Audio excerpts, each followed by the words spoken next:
Well, it's great to be with you. I just want to take a chance to make sure that mics are working okay. So we're up. Everybody hear me? I'm going to adjust. I've got two mics on, and we're recording this. And so I thought it would be ironic if, given the talk today, there was lightning and all the technology just shut off immediately, right? So yeah, the robots are going to take your jobs until a lightning strike. I get asked this question a lot. I've been working on this book for several years, and it was really an attempt to answer this question that's, I think, if anything, become more pointed in the last few years. And it's this question, is a robot going to take my job, or is it an artificial intelligence going to take my job? And when people ask me that about themselves, I usually say, well, what do you do? I mean, this is the question, and this is the dilemma. What you might not know is that in the last couple of years, there have been something like 24 books that have been published on this question.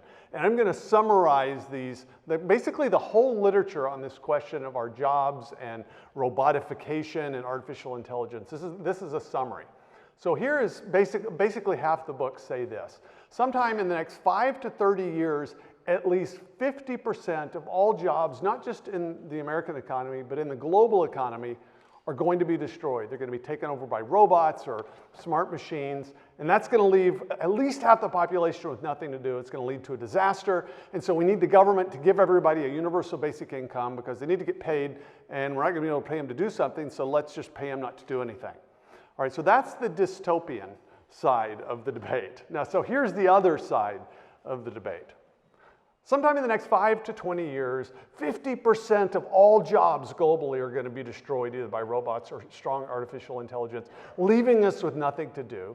The government ought to pay everybody a universal basic income since we won't have jobs. And it's going to be awesome. That's the whole literature right there. I've just given you in 1 minute that you don't have to read those 24 books. Now notice, okay, so that's the utopian vision. So one is dystopian. We're not going to have any jobs because the machines are going to take them all, and it's going to be awful. The other is that the machines are going to do all the awful work and we're not going to have to work. And so it's sort of like the vision that Marx had of the future communist utopia in which you'd be able to, say, fish in the morning and read literature in the afternoon and maybe smoke and spend time with your family reading in the evening. Just this kind of preternatural utopia in which people could do anything they wanted to do because the machines, because of the Industrial Revolution, would have become so productive that nobody would need to work. And then during socialism, all the wealth produced in the industrial capitalism would be distributed evenly to everyone. And so you'd get this communist utopia. It's basically the same vision, but it's a kind of techno-utopian vision. Now, I actually think both of these visions are dystopian, whichever side you take. The idea that a large segment of the population would literally not have work to do, that sounds nice for about 3 weeks. But if you look at how people normally, in the normal sort of course of their lives, especially adults between the ages of, say, 20 and 65, how they derive their happiness and fulfillment this side of glory, it's involved primarily in one of about 3 things: religious affiliation and religious participation, the bearing and the raising of children, and the production and creation of value, work. If you want to know what causes depression, especially among men, just pull up a map of long-term unemployment in the United States, and then pull up a map of long-term opioid addiction. And overlay those 2 maps, they look almost exactly the same places. Work is a way in which we fulfill our destiny on this earth. And that's what we should believe this as Christians. We often will think, well, work is really, it's the result of the fall. That's not what Genesis 1 says. Remember when God creates the man and the woman on the encore on day 6 of the creation? Right, he creates the land animals during the daytime. And then there's this encore where he stops and he speaks to himself. It's totally different from the rest of the text. He says, and then he says, creates man and woman and speaks to himself. He says, let us make man in our image after our likeness. And he creates them and he tells them, he blesses and commands them, be fruitful and multiply and fill the earth and subdue it. And then later, remember, he puts the man in the garden to till and to keep it, to work the garden. That precedes the fall. Work precedes the fall. What the fall does is it twists work so that work becomes toil, so that much of our work is futile, so that we might work the soil and there's just a futility in which it doesn't do what we want it to do. But work itself is a part of what it means to be made in the image of God. It's God's first command to us. So as Christians, the idea that we would be in some kind of situation in which literally no one would need to work. It's not only that no one would maybe necessarily do dangerous work, but that literally there would be nothing for us to do. That ought to be a depressing prospect. And so whatever you're thinking about your job, I frame it in that way because I actually think there's a really important issue at stake here. There's a great document that Pope John Paul II wrote in 1981 called Laborum Exercens. It's just about work, and he sort of summarizes this very nicely.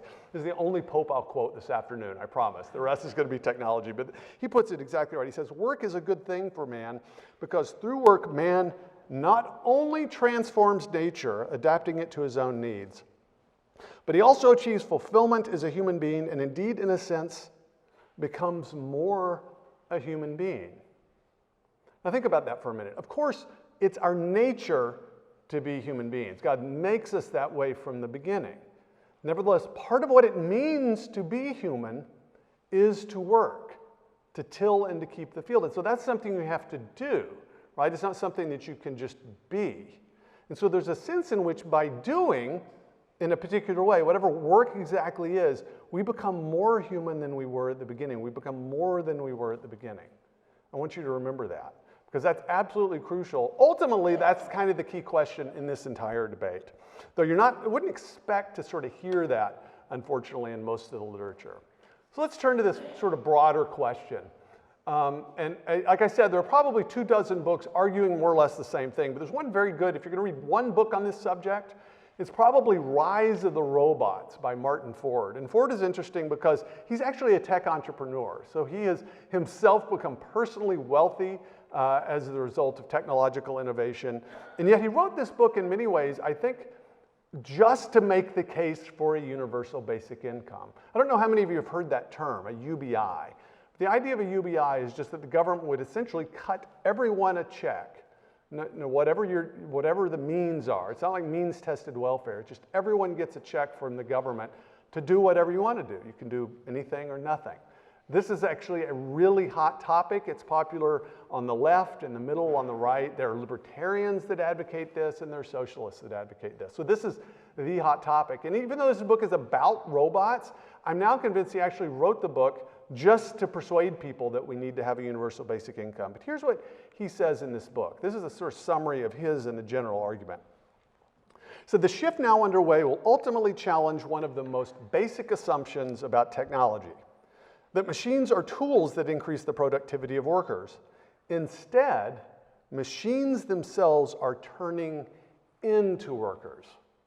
Now this is the key point, because if you know anything about history, if you know anything about economics, what you ought to immediately think, and when I'm talking to economists about this subject, they'll usually say, well, this is ridiculous. I mean, of course, any technology that gets invented is going to make some way of working obsolete. Of course, that's what technological innovation and economic growth is all about. When somebody invented a shovel, right, it made it more productive to dig than to dig with your hands. If somebody invents a tractor, that's going to be more productive than digging with a shovel. And so in a sense, if all you know how to do is dig with your hands and somebody invents a tractor, that's going to put you out of a job. But that's not a bad thing, because there are going to be other things to do. And so if you think about, for instance, the transition from the agricultural to the industrial economy.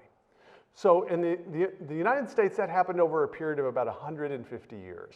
Now, I'm not sure what the statistics are in Alabama, but I know what they are nationwide. If you had looked at the American population in 1776, so the time of the American founding, 95% of the population lived and worked on farms. 95%. And the vast majority that did that didn't have any plan B. So it's not like they had a lot of live alternatives. You know what the percentage of the population living and working on farms now is in the US? It's less than 2%. In fact, it's approaching 1% of the population. Now, if that's all you knew, you might think, well, gosh, does that mean that 94% of the population is out of work since 1776? In fact, you could extrapolate all the way back, say, to the last ice age and say, well, actually, all of human history is this depressing story of increasing unemployment and poverty, right, as more technology is developed. That's obviously not true. So what's wrong with the argument? This is what's wrong with the argument, is that if you look at what actually happens, some ways of working get displaced. Some things we do become obsolete. But the new, more productive way of working brings prices of goods and services down. And when that happens, whole new markets emerge that didn't exist before.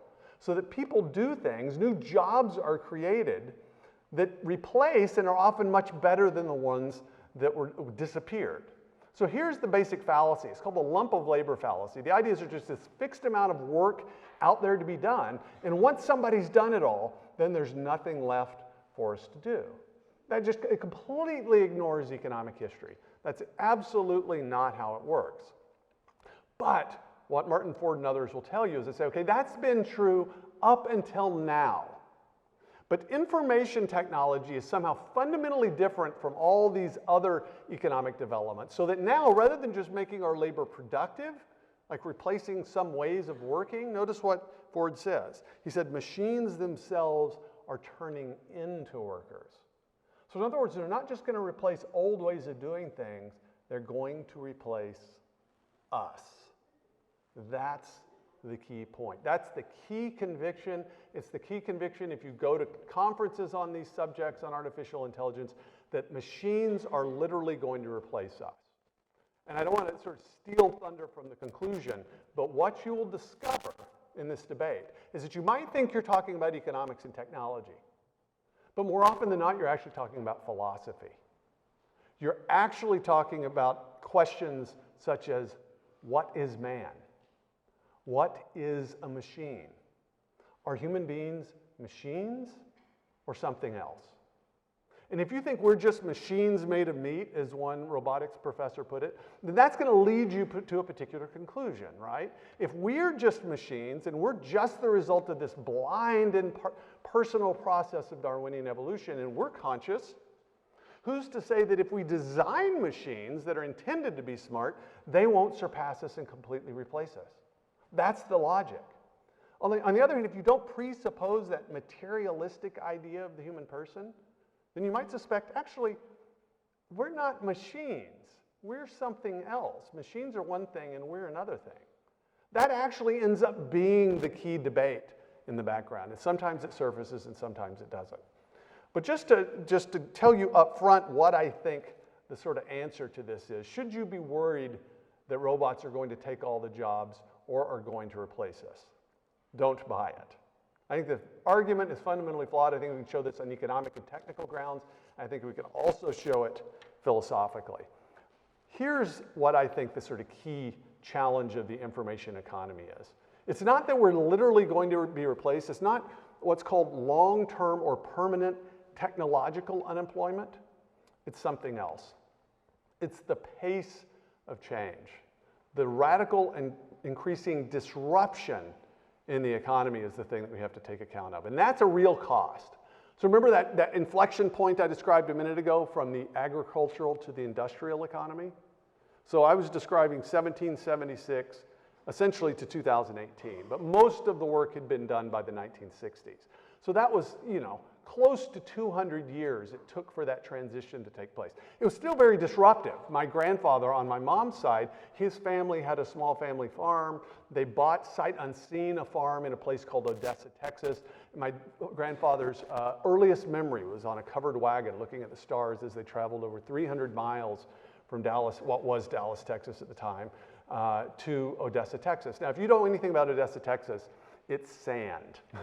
It's just a bunch of sand. If you want to grow stuff, this isn't the ideal place. So as soon as they saw it, this is a disaster, they sold it for what they could, and then they moved to a little town in the Texas Panhandle. My grandfather never managed to nail the agricultural economy. He grew up, he drove a truck, he sold melons, he sold hay to cows, fixed trucks, things like this in the 1930s and 1940s. Because the reality is all the good farms had already been taken. So people suffered. It wasn't like the transition was easy. Nevertheless, you didn't get permanent long-term unemployment. And in any case, that took place, like I said, over a couple of centuries. Now compare that to our situation. Just in my lifetime, so when I was a really little kid, I grew up in the cassette tape era. But my mom, they didn't want to invest in that. My mom and dad had LPs, which actually you guys know what LPs are because they've had a comeback, right? But these big vinyl records. And so I grew up listening on a little record player to my mom's Sound of Music soundtrack. So it's kind of embarrassing now that I say it out loud, but that's what I did. So I'm listening to the music on this LP, and then we started doing cassette tapes. But even before that, my dad was interested in this transition technology called 8-track tapes. All right, he had hundreds of dollars invested in the 8-track tape industry. They were terrible. And so they were very quickly displaced by cassettes and then CDs. And so that's kind of when I got on board, buying lots of CDs, had an amazing investment by the time I was in college.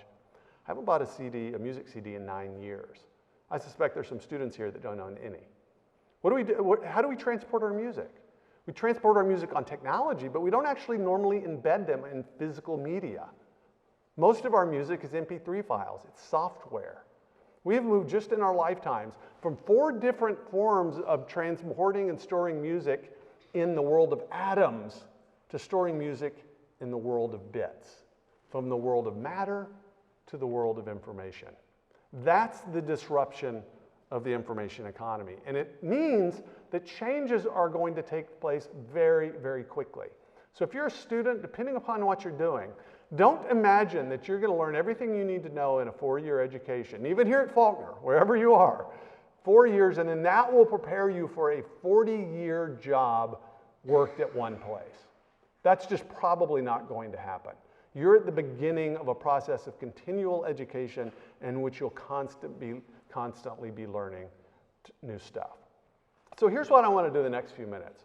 I want to help you understand, okay, what makes the information economy unique? What actually makes it different from the industrial economy and the agricultural economy? What's it like, right? Because all these officially smart people claiming it's different from all the other economies. And then, given what we know about the information economy, what do you need to do? What do we need to do to prepare ourselves for this age of smart machines? So let me spend a few minutes. First, this is my account and a summary of a burgeoning literature trying to describe the information economy. Because information is, as you can imagine, remember I mentioned the world of bits, the world of information a minute ago. It's different from the world of land and real estate and farms and machines and motors and gasoline. The information economy is quite different. Here are the sort of 5 main properties of the information economy. Don't worry, I'll define all these words. Disruptive, I've already told you about. That just means things change quickly. There's a lot of creative destruction in which things become popular, they're the next big thing, everybody buys it or does it, and then it becomes obsolete and it's replaced. Exponential refers to the rate at which things grow in the information economy. It's digital. Okay, so I want you to think for a minute about what you think the word digital even means. It's hyper-connected. You know exactly what that means. And it's ever more informational. So let's not talk about disruptive. I've already told you that. That's basically what I would call the key cost of the information economy. And if you're 18 to 21 years old, you're going to have to deal with this. You're going to deal with things, depending on what you're studying. I have advice for what I think the best thing to do is if you're a student. We can talk about that in a minute if you want to know. But you need to do something that makes yourself, so that you make yourself adaptable, so that you can learn new things on the go. So exponential. Some of you have probably heard the story of Moore's Law. Gordon Moore was a co-founder of the Intel Corporation, which makes the computer chips. But back in 1965, he worked at a place called Fairchild Semiconductor. And he noticed this weird trend, and he wrote a paper about it. And he noticed that about every 18 to 24 months, engineers were capable of putting about twice the number of transistors on an integrated circuit as they had been before. So in other words, imagine, so 1 year you could only put 1 transistor on. A year and a half later, you could put 2, and then 4, 8, 16, 32, 64, 128, 256. You see where this is going, right? So not 1, 2, 3, 4, 5, but doubling at every stage, and doubling at a pace of about every year and a half to 2 years. You realize, okay, this is significant. This is exponential growth, essentially in computing power, the brains at the time of what we thought of as computers, the brains. And he said at the time, well, this will probably happen for about 10 more years. That was in 1965. This trend of exponential growth in computing power has continued to the present. But what people said, if you read the literature, is they kept saying, this is called Moore's Law, named after him, this law of accelerating or exponential growth in computing power. So people thought, well, this probably just has something to do with the physical properties of crystalline silica. That's the material that computer chips are made of. There's a guy named Ray Kurzweil that I wrote a book with some years ago. He's now vice president of Google. Now, this is kind of a wacky guy, all right? So he is predicting a moment in about 2043 called the singularity, when technology is going to outpace us, and we're going to have to upload ourselves to the internet so that we don't get left behind. That's his view. I'm not making this up. People used to think I was making this up. No, he's a vice president at Google, okay? But he's a very interesting guy, and he's had a really good record of predictions. He predicted within a couple of years when the first computer would beat the first master at chess. And it happened when Garry Kasparov was beaten in the 1990s. So he's got a good record on this thing. And he wrote a book in 1998 called The Age of Spiritual Machines. And then in the mid-2000s, a book called The Singularity is Near. And in both of these books, Kurzweil thought, okay, wonder if Moore's Law, if that trend happens in other places. And he realized, because he knew computer technology, that actually computing had used 5 different physical forms just in the 20th century. So those little microprocessors that we're all used to, that's just the last of 5 physical systems that have been used in the 20th century for computation. And so he decided to say, okay, what would happen if we were to map the trend of how much computer power you could get for $1,000 adjusted for inflation? So he did that across 5 different forms. So here, it's a little small, you probably can't see it. It's a logarithmic plot, so it's just powers of 10. And so you probably can't see the text, but it says electromechanical, so that's where computers started around 1900, and then a relay system, and then a vacuum tube system, which is what they were using in World War II and afterwards, and then just a simple transistor system, and then an integrated circuit system where you put these transistors on these microchips. And see notice the plot. The trend of exponential growth transcends the physics. 5 different physical ways of computing and the same trend. Now that's deeply mysterious. Is it a law like the laws of physics? No, I don't think there's any reason to think that. Now, Kurzweil, if you read him, he describes this as happening everywhere from the history of the cosmos and the history of life and human race and technology, and he sees it everywhere. So you don't want to oversell this. Nevertheless, if you look at the trends in information technology, what you discover over and over and over again is exponential growth.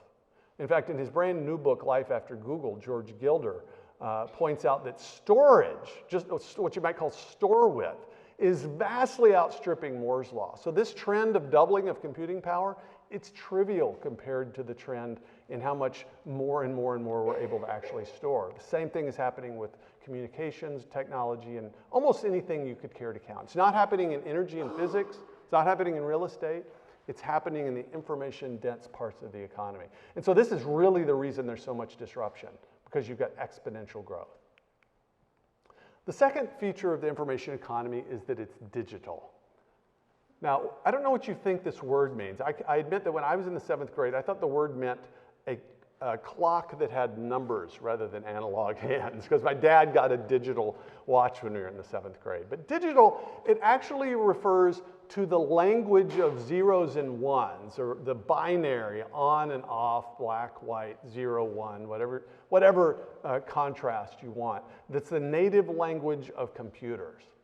Okay, and the way it's often described is that digitization is the movement from the world of atoms to the world of bits.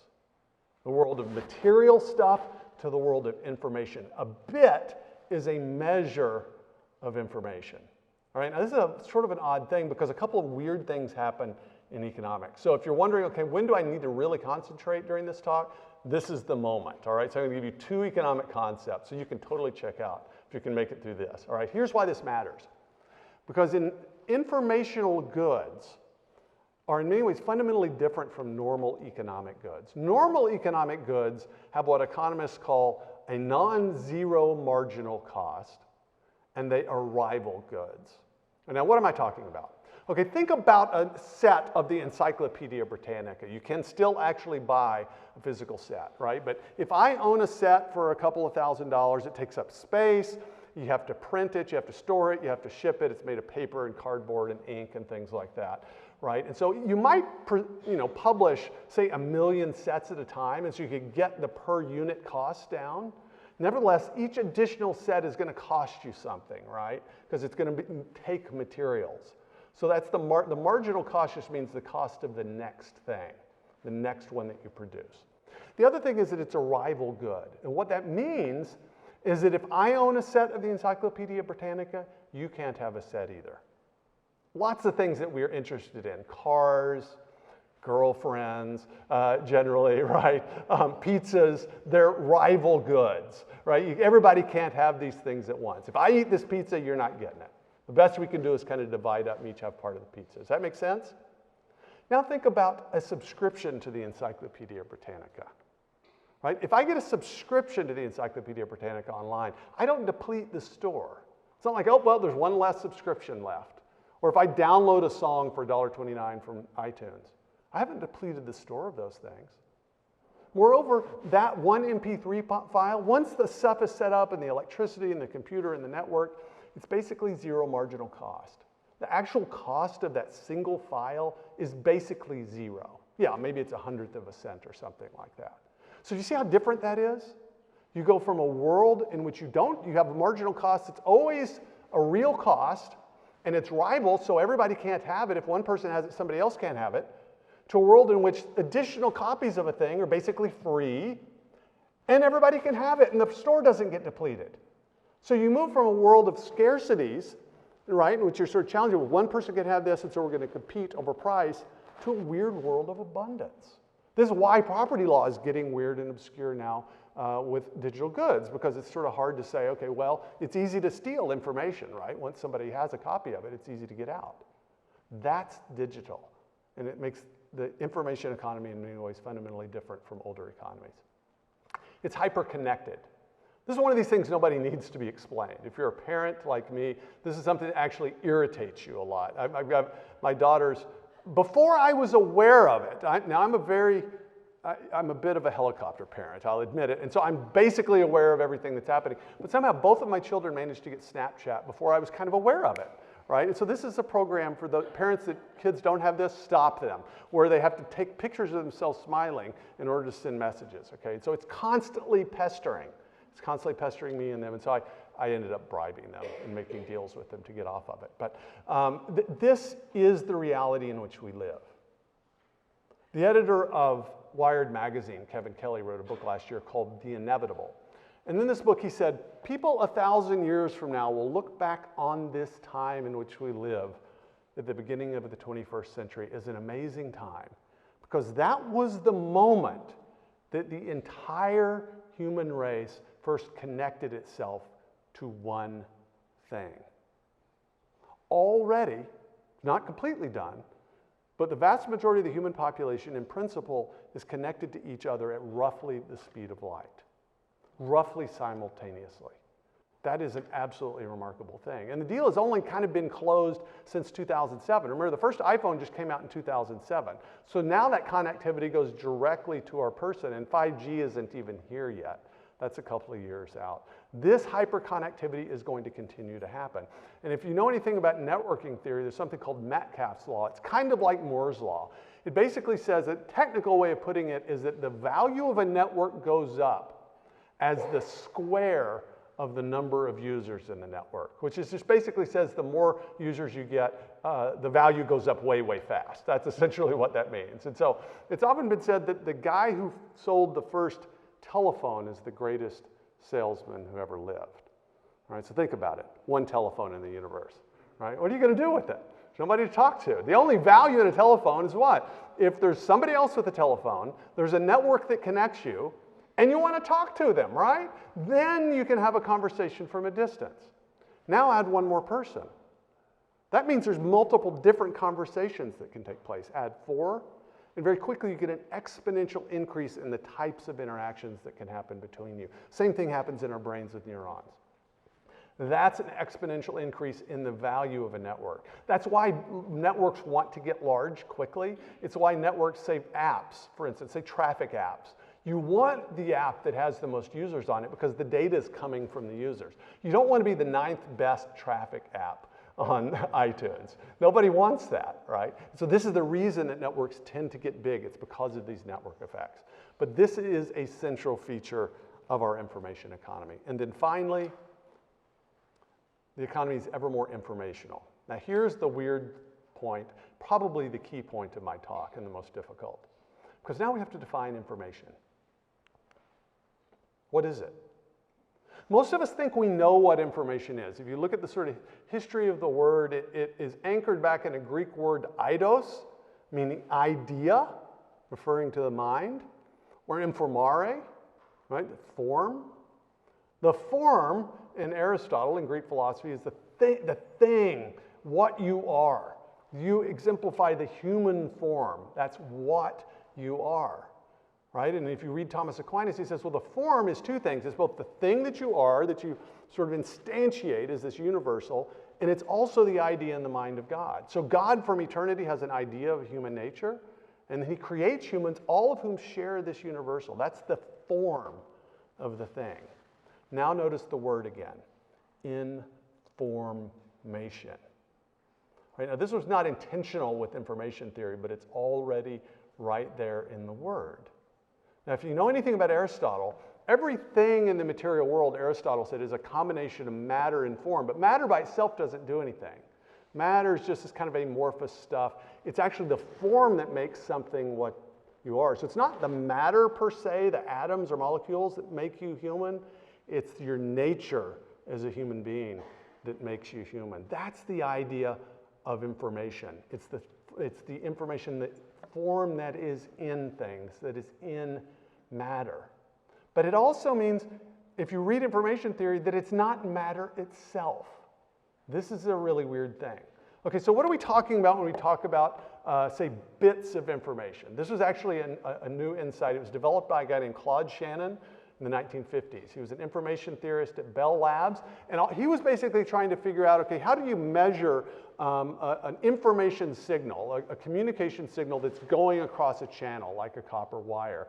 And would there be a way to compress this? And he wanted to figure out a way to measure, can you distinguish the noise from the signal and things like that? And he figured out a way to actually measure the amount of information in something. That's what a bit is. And what he said information is, for Shannon, is basically the resolution of surprise.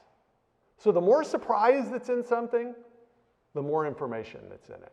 So here's the basic idea. Let's say I take a quarter. So if I ever actually use cash, I'd have a quarter in my pocket and I'd show it to you, all right? So fair quarter, it's heads and tails.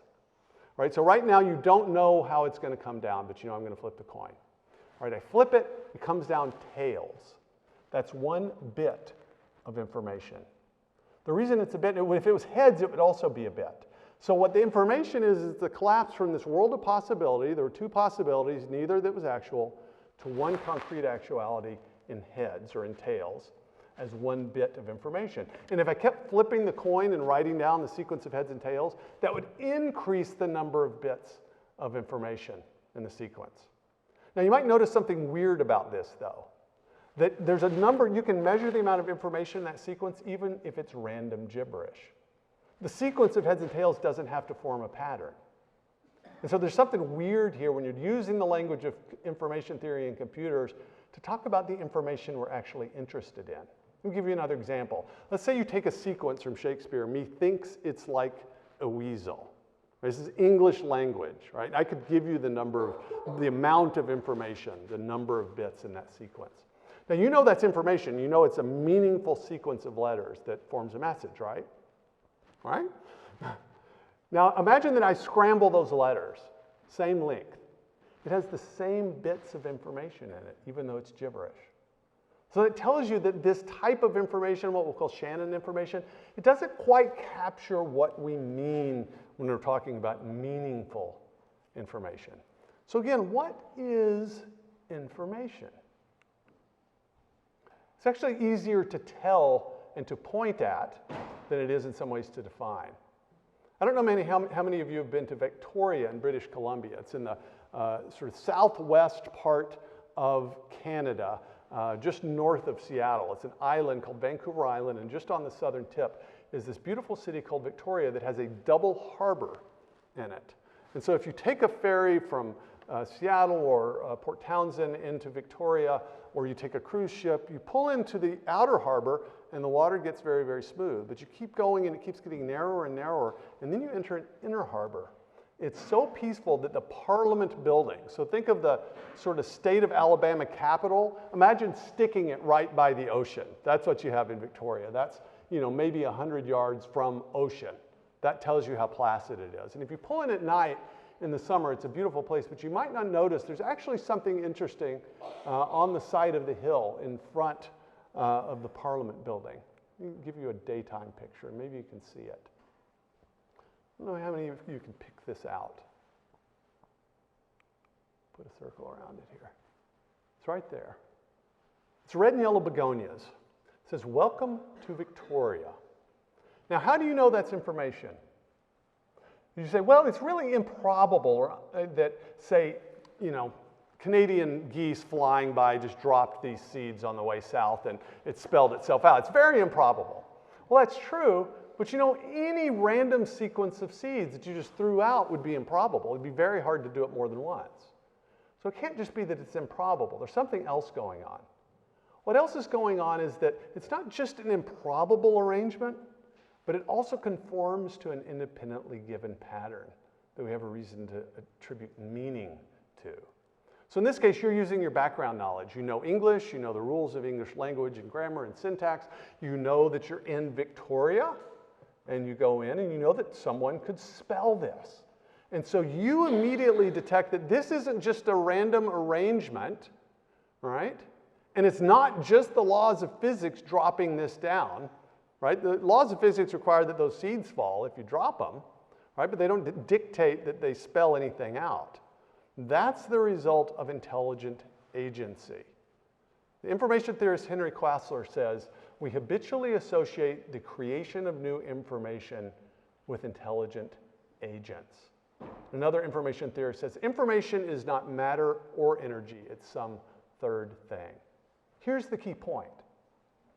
The source and the production and the creation of information, whenever we can trace it back, always comes back to the activities of an intelligent being, a being that has purposes and intelligence and agency and freedom. These things might be produced by a machine that's been programmed to do that, but machines themselves don't create new meaningful information in this way. Now, I hope you see why that's important here, because what this means is that in many ways the information economy is uniquely fit to intelligent agents. And so the lesson is essentially that what we want to do, if we don't want to be replaced by robots, is focus on those things that make us uniquely human, that distinguish us as free, intelligent, purposive agents from any machines that we can create. Or as economists would put it, this just means we need to focus on our comparative advantage over machines. Any kind of work that can be automated, either can be automated with a machine, maybe you're doing some highly repetitive work in an assembly line, or you're doing a piece of office work that just involves simple calculation. Those types of jobs are going to be automated. But things that require us to use those things that are uniquely human will not be replaced. In fact, they'll be enhanced. So what does that mean? What that means is that we should focus on the virtues that correspond to those 5 features of the information economy. Now, what's a virtue? Aristotle said, okay, here's basically what a virtue is. A virtue, it draws on the fact that we are free beings. God creates us in his image. We can choose good or evil. We can choose vanilla or strawberry ice cream, right? And because of that, we can act in certain habitual ways. And so let's say we decide to do something right. We decide to focus really carefully on our studies. And we do it over and over and over again. First, it's an act of the will, and then it becomes a habit so that we start to do it automatically. And if we keep focusing on that habit after a while, it works its way back into our will and into our being so that we become more than we were at the beginning. So that we become virtuous human beings that have a capacity we did not begin with. So that's what we want to focus on. So in other words, now there's some basic virtues you need in any economy. Learn to be punctual. Don't be rude to customers, right? Don't get thrown in jail for felonies, right? Don't do lots of illegal drugs and get drunk all the time. All right, so those are kind of the basic, sort of necessary conditions for not just having a terrible life. So I'm not talking about those virtues. I'm presupposing those. But in an information economy, there are virtues that actually will optimize you and your work for success. The first is just courage. Remember I told you this, in this economy is highly disruptive. So things change quickly. Jobs and industries, whole industries come into existence and they flare up and then they disappear. And so that means that you have to be willing to exercise the virtue of acting in the context of, in the possibility of failure. So you have to be willing to do things even though you know you might fail. That's important because in the world that's constantly changing, you can't predict the future. And so you might try something that ends up being a bad idea, right? But if the possibility of failure prevents you from acting, you're never going to get anywhere. So you have to be willing to fail. You have to be courageous. Now, this is a virtue we have to cultivate. If you think of, say, Irish immigrants from the early 19th century that came to the United States, you would think, now they were courageous. That's true. But for most of them, the choice was starve or be oppressed, or get on a boat and go somewhere they've never been before and leave behind everything that they know. So if your options are starve to death, that kind of encourages courage, right? When the options are that limited. None of us are going to starve to death.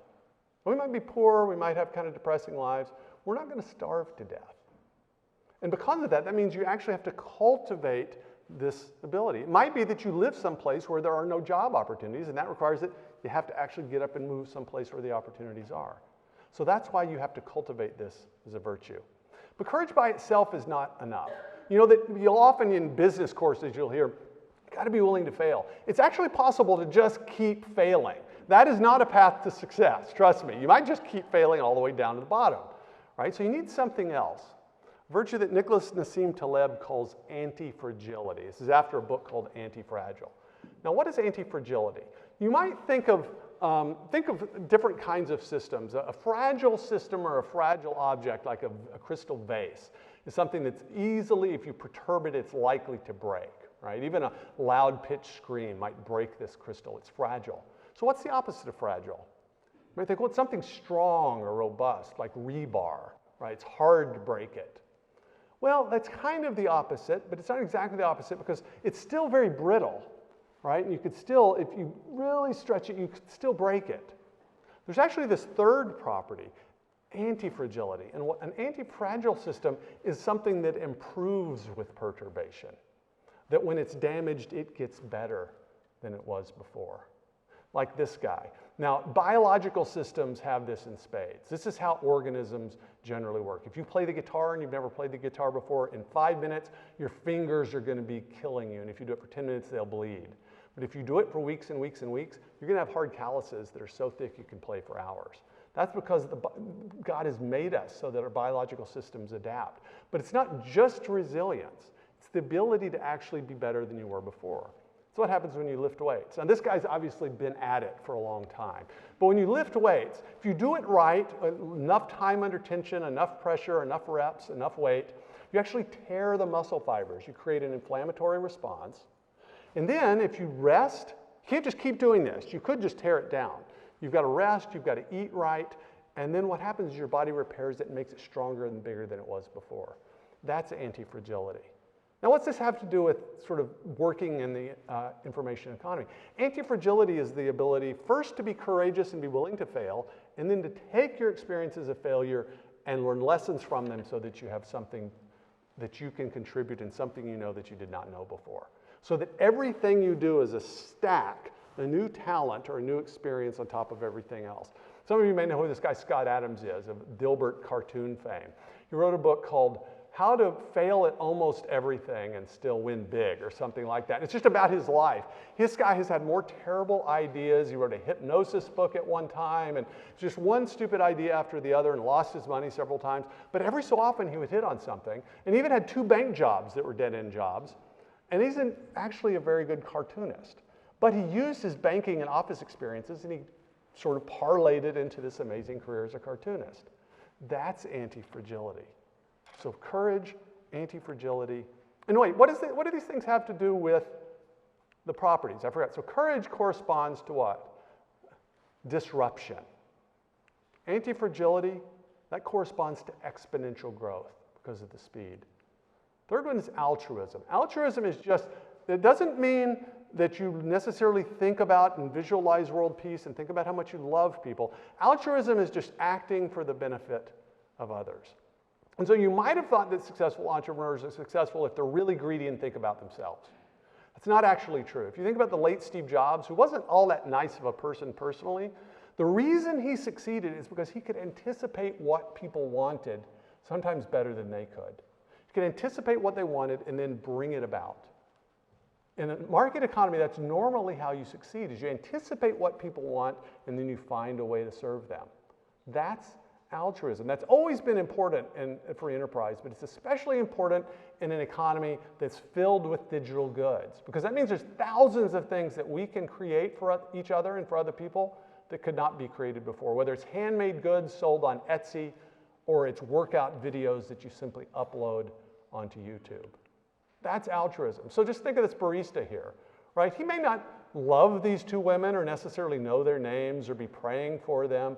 Nevertheless, to really be good at what he's doing, he has to be able to serve them and anticipate what they want.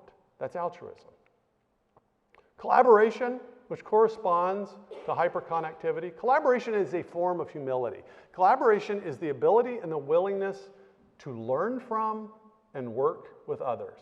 If you're the kind of person that thinks you already know everything you need to know and everybody else is stupid, right? You're not going to be good at this, right? Everybody else is not stupid. Most of the smart people in the world are outside of any company you work for, any company you own. In Silicon Valley, they say CEOs are constantly thinking that most of the smartest people in the world work for someone else.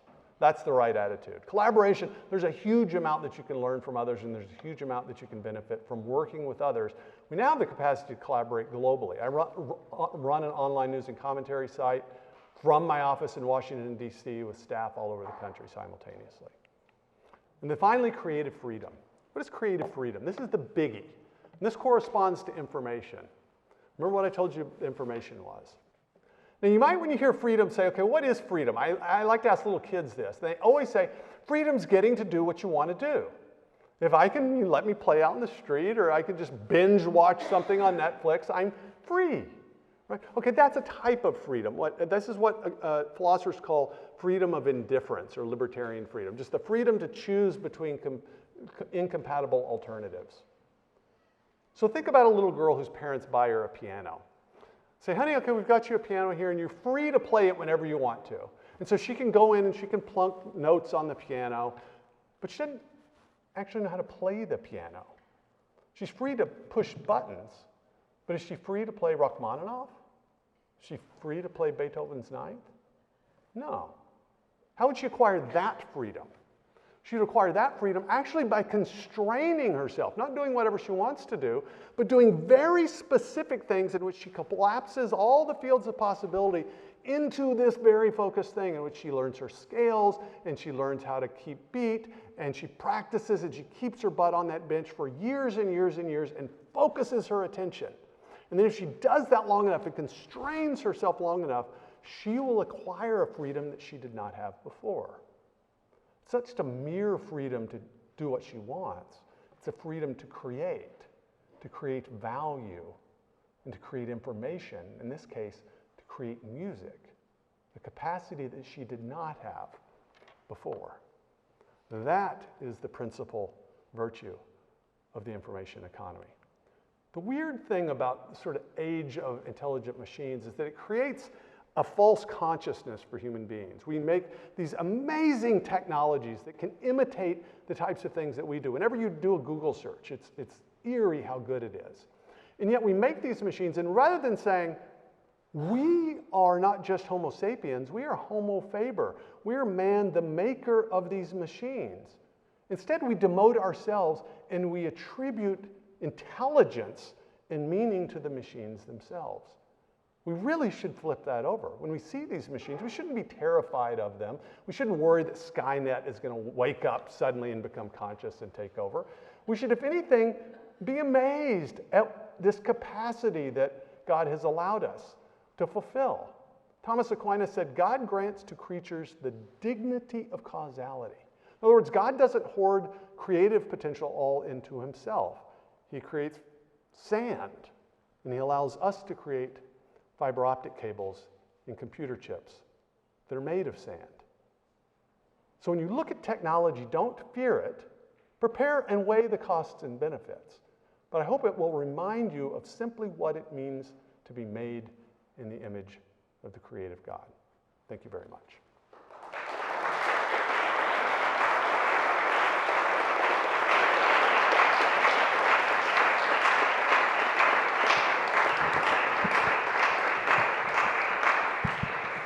Okay, thank you, Dr. Richards. And we're going to have a few minutes for folks to ask questions from the audience. If you would like to ask a question of Dr. Richards, please come back here where I'm standing, and again, we'll form a line at the microphone, and you can ask a question of him. While some of you are ginning up the courage to do that, one of the things that you're supposed to develop in this economy, right? Courage. I will ask Dr. Richards a question. You mentioned earlier that you might have some suggestions for the 18 to 21-year-olds in the audience about things that they might wish to study. We have representatives from various academic departments here at the university here. What should students be thinking about trying to learn while they're in the university setting? What should the faculty be thinking about what we should be imparting to students? People often think that because of an information economy, they imagine that the only people that are going to have jobs are going to be computer engineers. Now, if you're at computer engineering, good choice, because you're going to probably have a job if you do well in it. So there's no doubt that that's a growth area, but that's really a sort of false idea.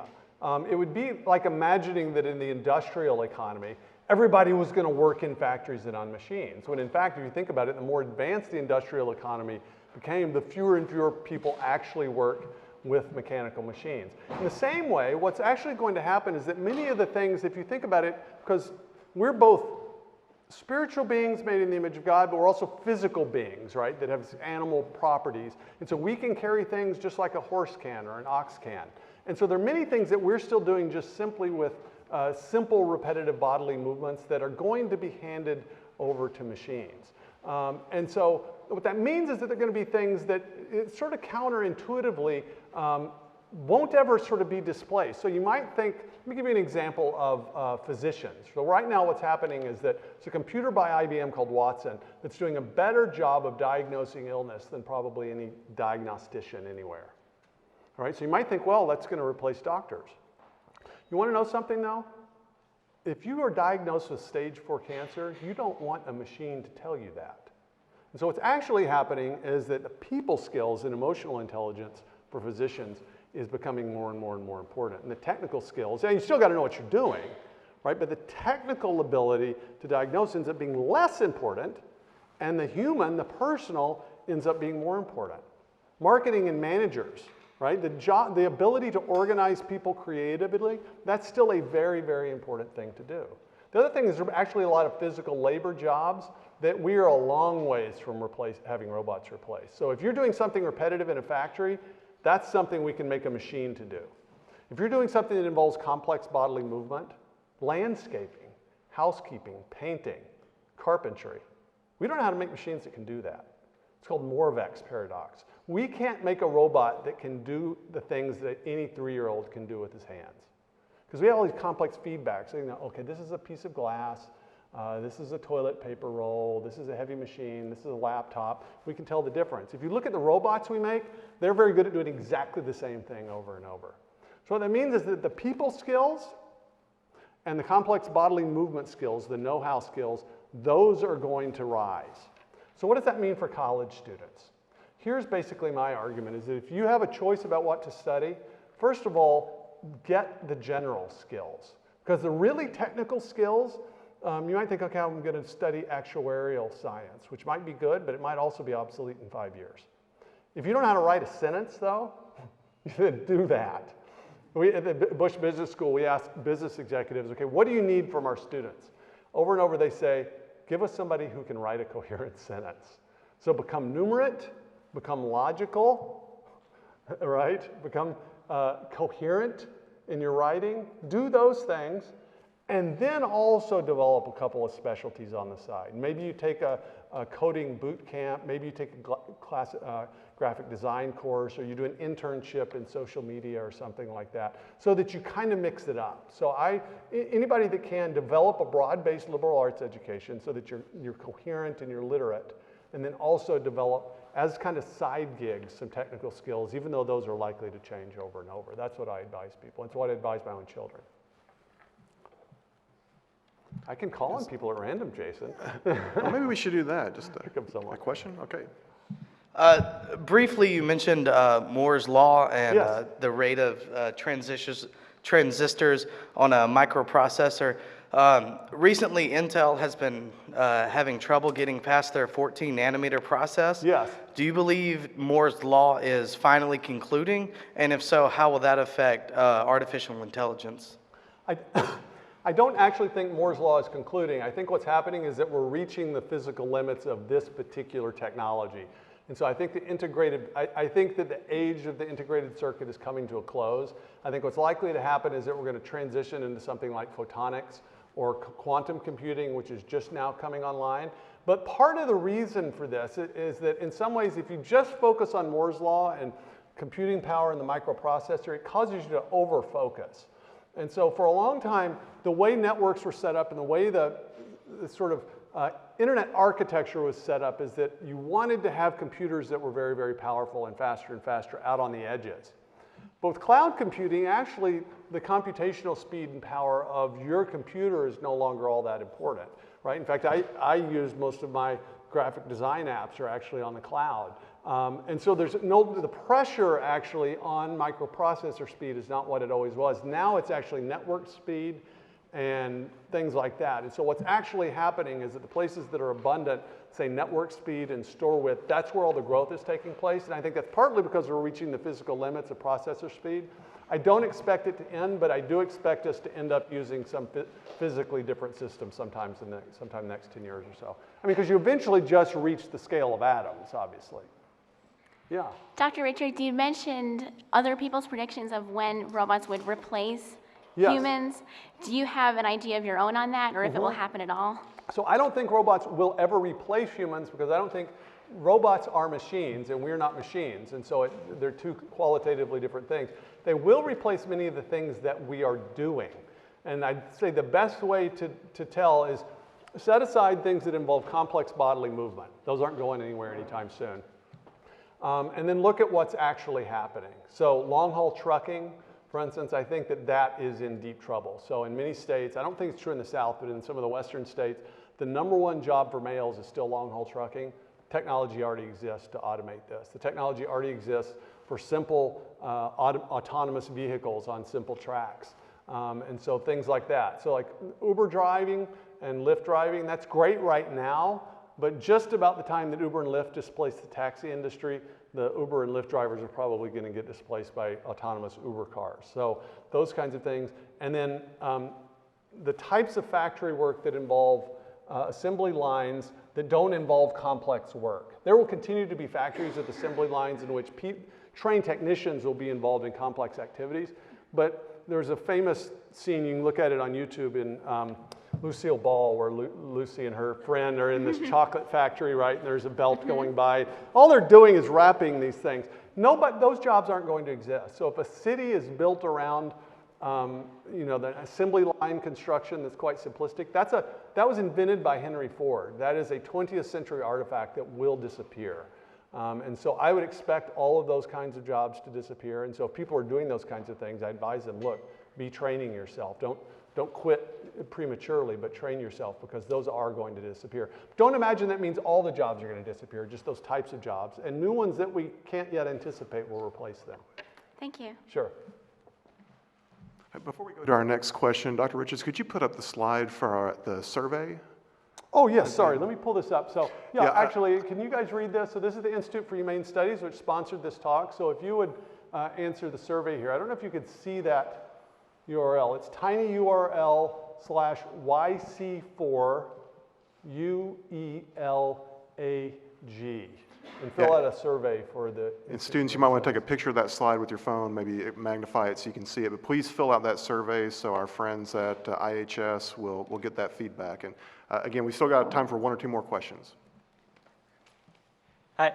So my question is, do you see any biblical evidence for God's plan for the future of information technology? I wish there was something in Scripture. I don't know of anything in particular. I do think be fruitful and multiply and fill the earth and subdue it.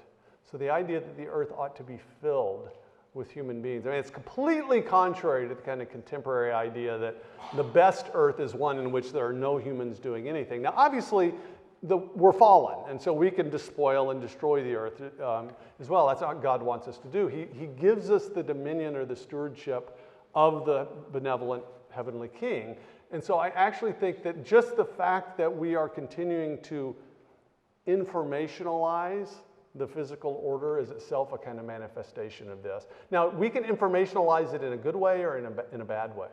But what we're doing is if you look at the way in which wealth is created, more and more and more of the wealth that's created in advanced economies takes place in the world of mind and in the world of information. And so the resources that we take for, I mean, integrated circuits and fiber optic cables are the perfect example. Nobody thinks of sand or silica as a natural resource, right? It's one of the most abundant elements on the Earth's crust. It's not anything you'd think of as having value, and yet look at what we can do with it. Or two Blu-ray discs. One is blank. One has, say, a unique copy of Microsoft Office. I'm assuming you could even get it on a Blu-ray disc, right? But they look the same. They weigh the same. You really couldn't tell them apart. One's worth billions of dollars. One's worth a few cents. The only difference is the information, the meaningful information on one. And so I think that it should not surprise us that as unique beings, the unique hybrids of the material and the spiritual, of the dust of the earth and the breath of God, that it would be at that intersection that wealth and value would be created. And I think you see it in every development, in every creative activity, but I think you see it in abundance in information technology. Howdy. I'm currently taking an artificial intelligence for robotics class at Georgia Tech. Are you familiar with Sebastian Thrun from Google? Yes, absolutely. He's the instructor. I'm just curious, this is just real curious, how long do you think it'll be before half of the cars on the roads are driverless? Well, I think that we drive cars for more reasons than just getting from A to B. And so what I think will happen is that those uses of cars that are just for transport, right? So if you have a truck that you love, you might drive it to work, but you also like to drive your truck, right? It's just like when you buy coffee. You might think that, well, buying coffee is just drinking coffee. Well, that's not true, because if it were true, you would just go to Dairy Queen and get 25-cent coffee. Instead, you spend $5 on coffee at Starbucks, right? There's more going on. You're involved in a coffee-related experience. And so what I think is going to happen with driving is that those uses of cars and trucks and buses that are just people getting transported from one place to the other, so commuting within a city to work, those are going to become autonomous very quickly. I think that, driving your Corvette or something like that will continue for a long time. So I'd expect commercial uses to be autonomous before private uses. And then what will happen is that technology will become more and more standard in ordinary cars that you buy, and we'll just slowly get used to it. That's what I would expect to happen. But I don't like to put numbers on that, but I will tell you that Uber already has a fleet of Volvo XC90s driving autonomously in Pittsburgh, and Tesla already has trucks that can do this. So it's not like this is some crazy future technology. Right. It exists already. Right. It's more a matter of kind of socialization and getting used to integrating it into our economy, into traffic and things like that. I'm kind of surprised, or maybe there will be warnings, like eventually, if you're driving in this area, you have to acknowledge that 10% of the cars may be driverless. The person right next to you, there may be no driver in it. Well, that's right. But so what's happening with Google is that they are holding back. Remember, they've got millions and millions of miles banked. But they decided, because remember, driverless cars don't have to be perfect. They just have to be better than what? Human drivers. And we're terrible. And so that's the baseline. But even if they're 20% better, everybody's going to see the story about the robot car that killed someone on drugs, right? Even if 50 people got killed otherwise. And so what Google is doing is they're being very risk averse, and they're waiting until their cars are way better.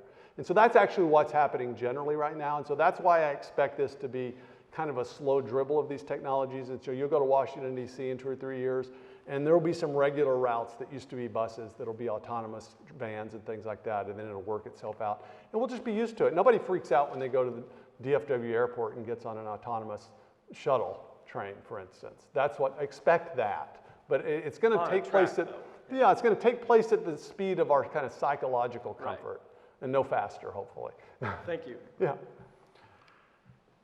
Okay, well, we've had high tech and robots, but we've also had Aristotle and Thomas Aquinas and Shakespeare during this presentation. It's been very good for me, at least. I hope you've all enjoyed it as well. Let's thank Dr. Richards once again. Thanks so much. Great to be with you.